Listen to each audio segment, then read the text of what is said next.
যার চিন্তায় আমি রাতের পর রাত ঘুমোতে পারি না, ঈশ্বরের অসীম করুণায় সেই মমতা এখন অনেক বাড়ির উপর অ্যাক্সিডেন্টে হাতটা কাটা যাওয়ার পর বলে ভেবেছিলাম ঈশ্বর বলে বুঝি কেউ নেই, কিন্তু এখন বুঝেছি তিনি আছে। তাই তো মমতা আমার মতো মানুষের মেয়ে হয়ে আজ সে সত্যিকারের সুখী হয়েছে। মমতা যে সুখী হয়েছে তার চোখে দেখা যায় না। আনন্দ কি বলছিস তুই? তবে কি আমার মমতা সুখী হয়নি? জন্মের পর থেকে দুঃখের যে তিমিরে ছিল আজও সেই তিমিরেই রয়ে গেছে। মমতা সত্যি সুখী হয়েছে। তবে যে তুই বললি তার সুখ নাকি চোখে দেখা যায় না।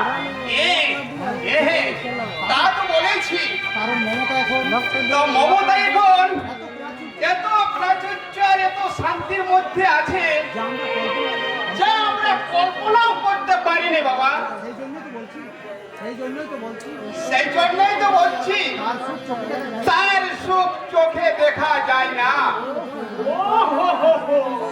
তাই বলো? আমি তো ভাবলাম বলি হে আনন্দ, মমতার দেওর শাশুড়ি এরা মমতাকে ভালোবাসে তো? খুব ভালোবাসে তারা। আসতেই হবে। কার মেয়ে দেখতে তো হবে। তাছাড়া মা আমার রূপে লক্ষ্মী গুণে সরস্বতী, তাকে মানুষ ভালোবেসে কি আর থাকতে পারে? বলি ওই শাড়িগুলো দেখে ওর শাশুড়ি কি বললো রে? বলবে আবার কি, যত্ন সহকারে সেগুলো রাখলো আর আমাকে যে আদর আপ্যায়ন করলো তা অন্য কোনো আত্মীয়র বাড়িতে পাইনি। হতেই হবে।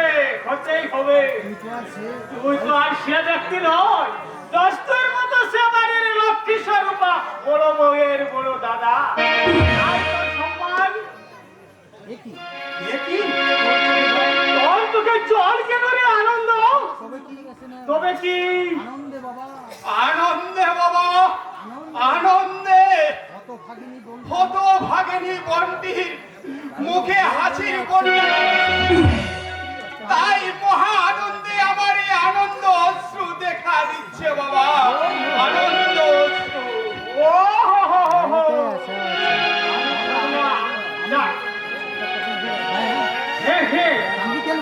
আরে কাঁদবি কেন? ঠান্ডার দিন তো আমাদের শেষ হয়ে গেছে।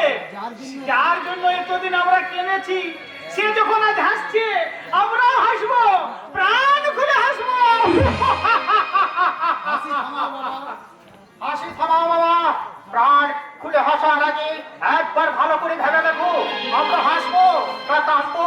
তার মানে কি বলতে চাস তুই? আমি কিচ্ছু বলতে চাই না বাবা, তুমি শুধু দাদাকে জিজ্ঞাসা করো। সে তো গিয়েছিল দিদিকে আনতে। দিদি যদি আমাদের অত সুখ শান্তির মধ্যে আছে তাহলে সে আমাদের বাড়িতে আনো না কেন? না মানে তাদের বাড়িতে একটা অনুষ্ঠান আছে।